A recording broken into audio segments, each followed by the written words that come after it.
if you put yourself in the shoes of the average millennial, I would say that most of them aren't deliberately postponing marriage. Is not because they don't want to get hitched. The difficulties of settling down, waiting for a home, there's a little bit of putting the cart before the horse when you structure the incentives such that they only support married couples, and singles or those who are in long-term committed relationships do not otherwise have access to these.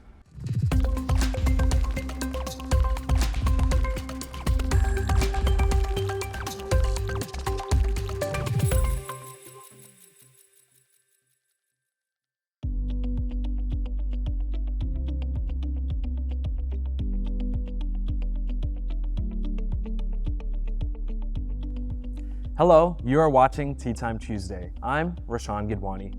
As Singapore's economy continues to evolve in the face of unprecedented global challenges, the government has unveiled its 2023 Singapore budget on the 14th of February. What does it mean for millennials, and how can it shape their future? Joining me to discuss this today is Dr. Jamus Lim, Associate Professor of Economics at ESSEC Business School. Thanks for your time. I know you're a very busy man. Not at all. Thanks for having me. All right, let's get into it. The budget was just announced. I'm interested in millennials. How will this budget impact millennials in particular? So much has been written in the budget about how the budget seems to privilege those who are married and perhaps leave out those who are single, or at least singles might not explicitly benefit from those. Of course, many millennials are married, and so the two categories don't directly overlap, but to the extent that millennials are younger and hence may not have settled down, my impression is that the budget is somewhat detrimental in terms of giving them access to some of these benefits, especially when it comes to access to grants and the like. On that, I would say I understand the premise for why the government wishes to encourage family formation, but if you put yourself in the shoes of the average millennial, I would say that most of them aren't deliberately postponing marriage. Is not because they don't want to get hitched. It's just that the challenges of life, which in fact include the difficulties of settling down, waiting for a home, and the wait for the average BTO was 5 to 7 years. All these tend to lead to a delay in actually settling down. So my sense is that there's a little bit of putting the cart before the horse when you deliberately structure the incentives such that they only support married couples, and singles or those who are in long-term committed relationships do not otherwise have access to these. Okay, I appreciate that differentiation there, right? Between a millennial who's maybe not married yet and then looking to plan, save, and invest for their future. I believe you did some of that in your life. It took a while before I finally got into a position where I was able to work and save. I went through grad school. For those of us that have gone through grad school, you'll know that usually by the time you formally enter the workforce, you get your first real job, you're in your late 20s. I was 30. Inevitably, I started off almost a decade later in the workforce than a lot of my colleagues. And so my ability in the beginning to save was definitely shaped by the fact that I was starting later. Of course, with an advanced degree, you do get a slightly larger paycheck, so that helped, but you had to make consequential decisions. And one of those consequential decisions at the time was that I wasn't going to get immediately on the property ladder, and how I was able to save was through going on month-to-month rents and using what I would otherwise have been paying in the mortgage in the context of other kinds of investments. How will the budget support the growth of startups and young entrepreneurs? So the budget has elements that does support innovation and productivity, and the details were not fully revealed as yet. I'm sure that these will subsequently be elaborated on by the various ministries. But based on what we heard, Minister Lawrence Wong share, he indicated that there was going to be additional incentives for supporting innovation and for improving productivity. So to be clear, the country has tried to do this for half a century. So in some ways, trying to improve productivity is nothing new. If you look at the numbers closely, from my perspective, the national level of research and development is somewhat behind the leading R&D nations. But if you break that down into the public versus the private contribution, what you'll notice is that the public sector is doing a fair amount and is not necessarily lagging behind leading tech nations. It's really the private sector that's lagging. So to the extent that the budget creates stronger incentives to support firms in engaging in their own research efforts and engaging in their own development efforts. I think sometimes we forget this. We think about research and development, and a lot of it is focused on the R and not enough on that translating act of moving blue sky research or ideas into practicable, marketable products that is part of that D element of development. So I think a lot has to be done in that regard, and we aren't quite there as a nation. And my hope, of course, is that a lot of the details of what is being supported by the Innovation Fund will help that translation act. How can the millennials benefit from integrated training and job placement? Will it bring more opportunities or challenges? So this is an issue that I've actually touched on previously, and the issue isn't limited to millennials. I think the Singaporean job market landscape is such that there are elements of training, especially reskilling and retraining, so Skills Future, for instance. And there are elements of job matching. There are agencies targeted toward that, E2I, WSG. But what we still lack is what you said, an integrated kind of through train.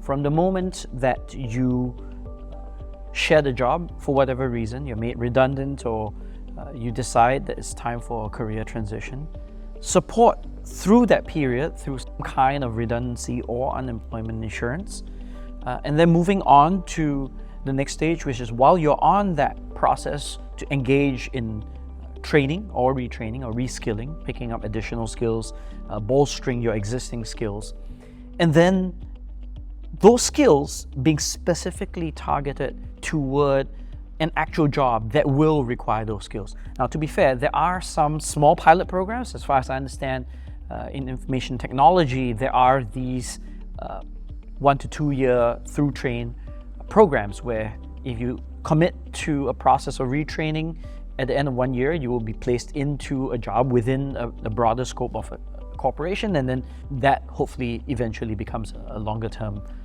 job. But I think we still lack this holistically, and I'm led to contrast this to other jurisdictions where, especially in Germanic or Nordic jurisdictions, where they do in fact have this kind of through train from the moment there's job separation. What the government commits to isn't so much replacing your salary or ensuring that you get training. What they ensure is that you will eventually be placed in another job, but not necessarily the original job, but what they work toward is getting you into a new position. And I think that's ultimately what we want. We want to be able to channel as many people who, for whatever reason, shed jobs to be fed into positions where the economy needs these skills. So more like a holistic approach. You can call it holistic. I call it through train. Okay. But I think you get the idea. Something where from the moment of separation, you are reassured that you will eventually be matched. And that's when the incentives are right there. You don't know necessarily what you would be training for, but you are assured that there is an overall algorithm that is doing that kind of matching for what employers need and what kind of skills are still in demand, and hence you train with that objective in mind. At the end of that journey, I will be placed in a new job. Brilliant. I second that. Are there any initiatives aimed at supporting the gig economy and freelance work, which is increasingly popular among millennials? Two thoughts about that.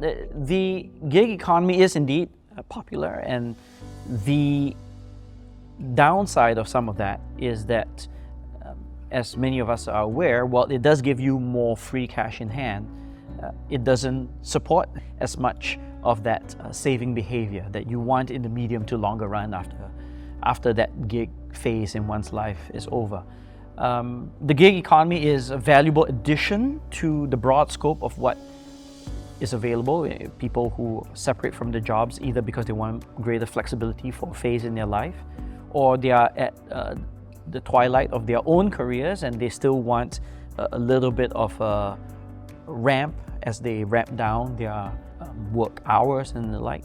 So that's valuable, but I think we have to be clear that millennials don't see this as the only form of job that is available to them, but see it as part of a slate of a fuller plate of options that they can work into. And with regard to what the budget does for this, it's still a little bit unclear. There's going to be a report, as far as I'm aware, that will be released on the gig economy. I think details are forthcoming, but at least in the context of the budget thus far, we don't have full details on what this will be. So what you're saying is there's many options as well for millennials, right?